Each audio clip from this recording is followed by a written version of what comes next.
'Pushpa 2' movie review గురించి మాట్లాడుకున్నట్లయితే cinema అయితే చాలా బాగుంది. సో, అల్లు అర్జున్ యాక్టింగ్ అయితే నెక్స్ట్ లెవెల్ ఉంది. సినిమాలో యాక్షన్ సీన్స్ గాని, ఎమోషన్ సీన్స్ చాలా బాగా వర్కౌట్ అయ్యాయి. ముఖ్యంగా కొన్ని సీన్స్‌లో అయితే అల్లు అర్జున్ తాండవం అయితే చూస్తాము. అట్లుంటది యాక్టింగు. చాలా అంటే చాలా బాగుంది. మైనస్ పాయింట్స్ ఏంటంటే ఆ సాంగ్స్ ప్లేస్‌మెంట్ అయితే కరెక్ట్‌గా లేదు. సడెన్‌గా వచ్చేస్తాయి సాంగ్సు. సాంగ్స్ కోరియోగ్రఫీ కూడా చాలా అంటే చాలా డిసప్పాయింట్ చేస్తది. సుకుమార్ రైటింగ్ అయితే మిస్ అయింది. అంత డెప్త్ అయిన డైలాగ్స్ అయితే ఏం లేవు. ఎమోషనల్ సీన్స్ అయితే చాలా బాగా వర్కౌట్ అయ్యాయి. సినిమా అయితే బాగుంది. మీరు కూడా చూసి ఎంజాయ్ చేయండి.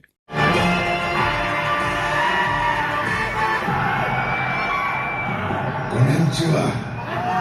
日本の友よ。元気か。俺の荷物が届く子にもずっと見たかったんだ。やっ